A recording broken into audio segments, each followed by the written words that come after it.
રામ રામ દોસ્તો, અત્યારે યુદ્ધના ભણકારા વાગી રહ્યા છે. આપણે યુદ્ધ નથી કર્યું. આ વાત એક યાદ રાખજો દોસ્તો કે આપણે યુદ્ધ નથી કર્યું. આપણે આતંકવાદીઓ સામે 6 થી 7 તારીખની વચ્ચેની જે રાત હતી એમાં આપણે આતંકવાદીઓ ઉપર એના ઠિકાનાઓ ઉપર હુમલો કરેલો હતો અને આપણને હક છે આતંકવાદીઓ ઉપર કાયદેસર કાર્યવાહી કરવાનો. એટલા માટે આખી દુનિયાના દરેક દેશોમાંથી કોઈએ ચૂ પણ નથી કરી.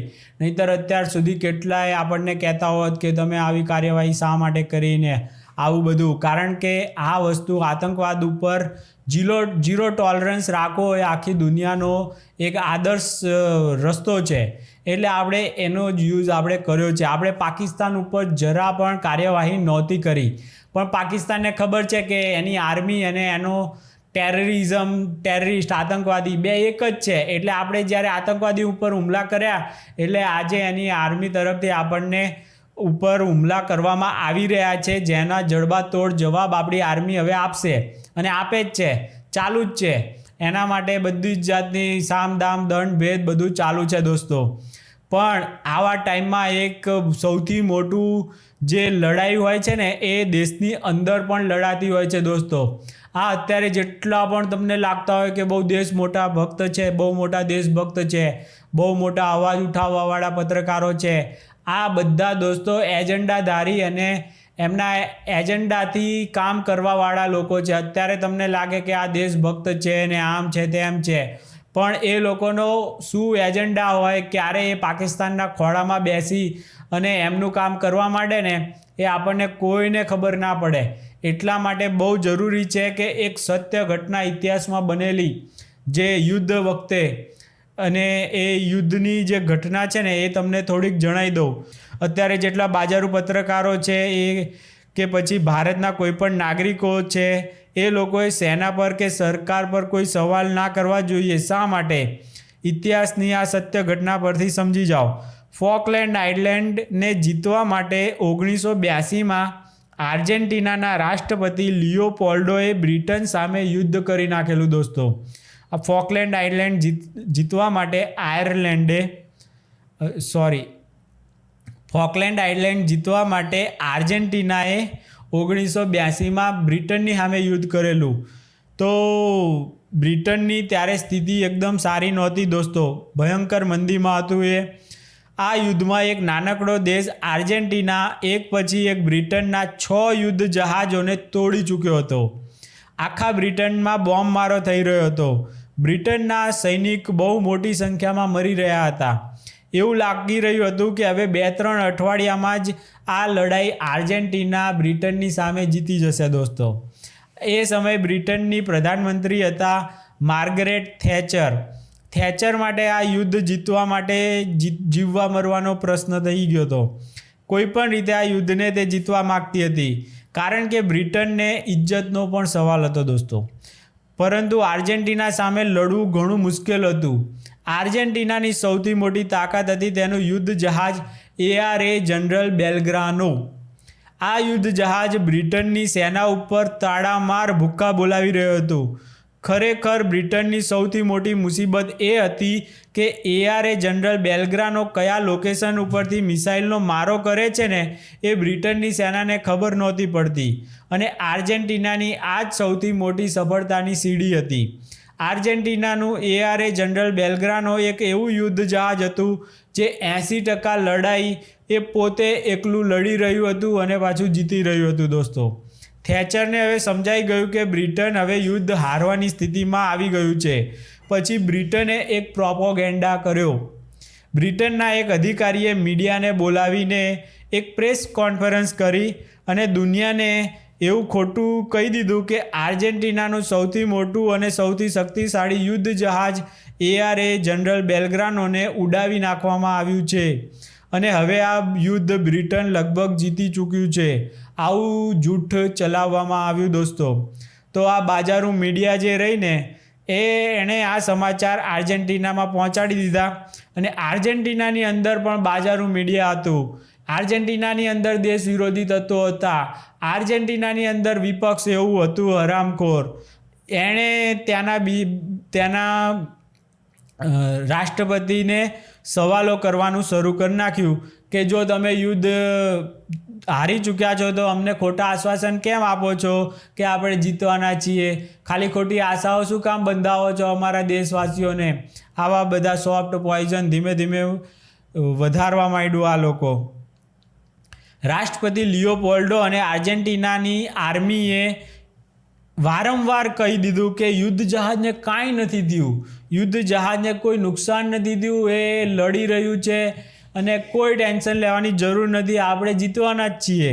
પરંતુ વિપક્ષ અને ત્યાંની મીડિયાએ ખોટો હંગામો ઊભો કરી નાખ્યો, જેના કારણે કેટલીક જગ્યાએ લિયોપોલ્ડો વિરુદ્ધ પ્રદર્શન ચાલુ થઈ ગયા. ત્યાંના સમાચાર પત્રોમાં આર્ટિકલ લખવા લાગ્યા. વિરોધ એટલી હદ સુધી વધી ગયો કે લોકો રસ્તા ઉપર આગ લગાડવા માંડ્યા.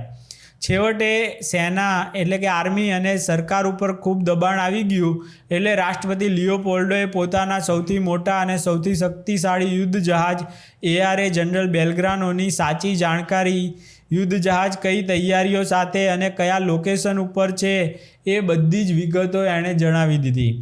આ જાણકારી મળ્યાના થોડા જ કલાકો પછી બ્રિટને એઆરએ જનરલ બેલ્ગ્રાનોને પોતાના નિશાના ઉપર લઈ લીધું અને આ યુદ્ધ જહાજ ઉપર સતત એક પછી એક 3 મિસાઇલો છોડી નાખી અને થોડી જ મિનિટમાં આ યુદ્ધ જહાજને તબાહ કરી દીધું. આની સાથે એની ઉપર જે યુદ્ધ જહાજ ઉપર ફરજ બજાવતા 300 જેટલા સૈનિકો પણ કારણ વગર મોતને શરણ થઈ ગયા દોસ્તો. હવે આર્જેન્ટિના આ લડાઈ હારી ચૂક્યું હતું અને બ્રિટન હારેલી લડાઈ જીતી ચૂક્યું હતું. થોડું સમજો દોસ્તો, પ્રોપોગેન્ડા વોરનો મતલબ શું થાય છે.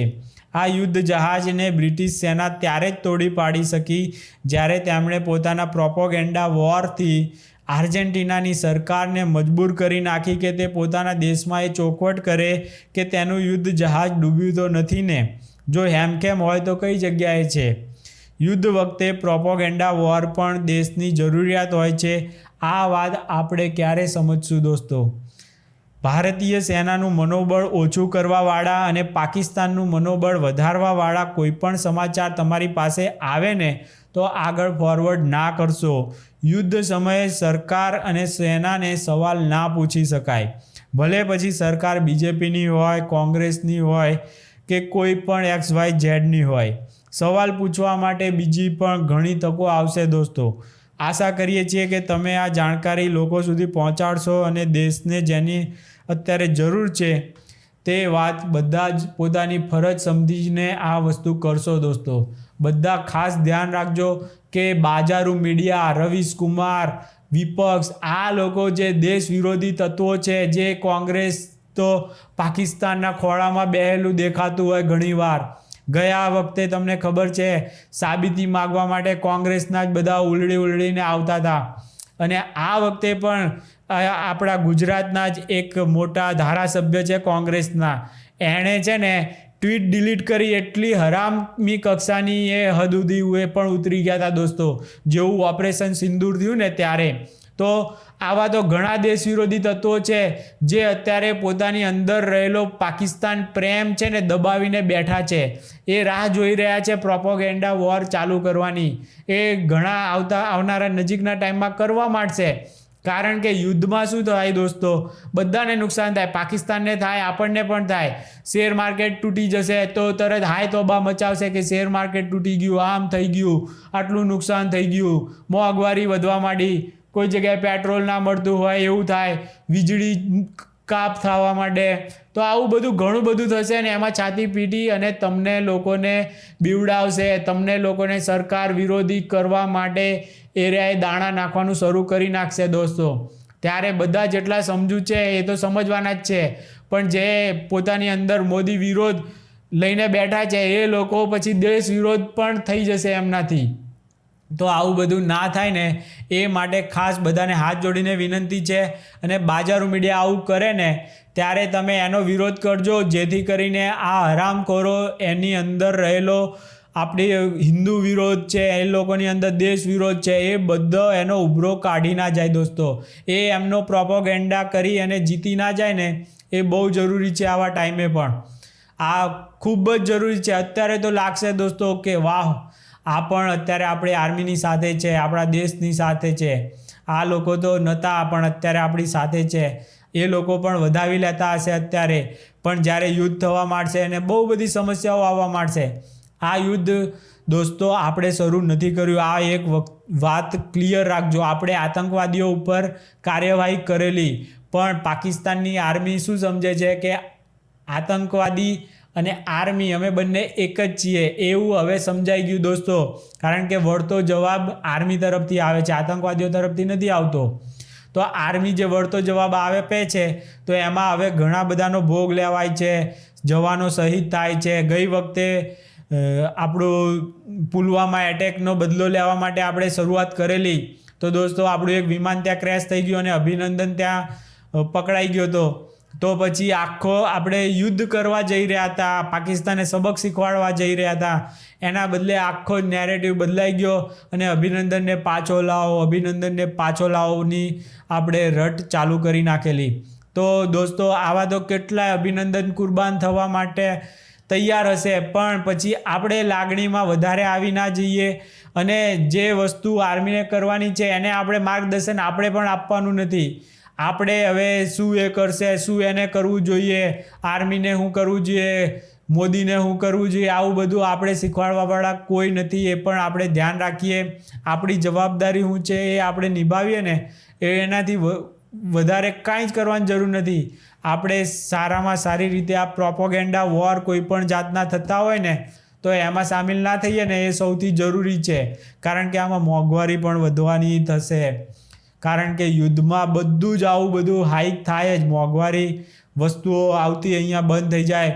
ફ્લાઇટો જ તમે વિચાર કરો, 2 થી 3 દિવસથી ફ્લાઇટો ઉડતી બંધ થઈ ગઈ. અમદાવાદની 10 તારીખ સુધીનું કીધું છે, તો એક પણ ફ્લાઇટ દેખાતી નથી. અમદાવાદથી રાજસ્થાનથી લઈને આખી પંજાબ સુધીની બોર્ડર આખી, ત્યાં એક પણ વિમાન ઉડતું દેખાતું નથી. તો એ બધી ફ્લાઇટો બંધ થઈ એટલે એના ટિકિટના રિફંડ મળશે કે નહીં, એ બધાને એવી બધી પેનિક હોય.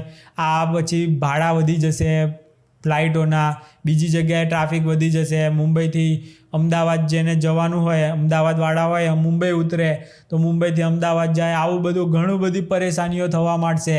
તો યુદ્ધમાં આપણા જવાનો શહીદ થાય છે ને એની સામે આપણી આ સમસ્યાઓ છે ને 1% પણ નથી, એટલું યાદ રાખજો બસ. કે મોંઘવારી વધે કે આ બધી કોઈ પણ સમસ્યાઓ છે ને જે આપણા માટે લડી રહ્યા છે ને આપણા જવાનો, એની સામે આ 1% પણ નથી. એ તો પોતાની જીવની બાજી લગાડી રહ્યા છે ત્યાં. એટલે બહુ જરૂરી છે દોસ્તો કે આપણે હવે દેશની સાથે રહીએ, સરકારની સાથે રહીએ, કોઈ સવાલોમાં પડીએ જ નહીં હવે કોઈ પણ જાત. કારણ કે શંકાના મૂળ તમને સવાલો દ્વારા પીરસે છે. આ રવીશ કુમાર છે, બરખા દત્ત છે, ગુજરાતમાં પણ આવી બરખા દત્તો હોય, અને આ બધી એ પોતે એક્ટિવ હમણાં નહીં થાય. એ પ્રોપોગેન્ડા જ્યારે પાકિસ્તાન તરફથી અને અહીંયા એ લોકો એક્ટિવ થશે ને, કોંગ્રેસ કે વિપક્ષ કે એ લોકો જ્યારે એક્ટિવ કરશે ને ત્યારે આ બધા જ એક્ટિવ થઈ જવાના છે. ત્યારે આપણે એ સામે લડવાનું છે. અંદરના દેશ વિરોધી તત્વો સામે પણ આવનારા ટાઈમમાં લડવાનું આપણે પડશે. તો એ બધી તૈયારી સાથે હવે આપણે ભગવાનને પ્રાર્થના કરીએ કે આપણા જવાનોને ખૂબ જ હિંમત આપે, એમના પરિવારોને ખૂબ જ હિંમત આપે અને આ બધા જ સારામાં સારી રીતે પાકિસ્તાન સામે લડી શકે ને, એવી પ્રાર્થના સાથે રજા લઉં દોસ્તો. રામ રામ.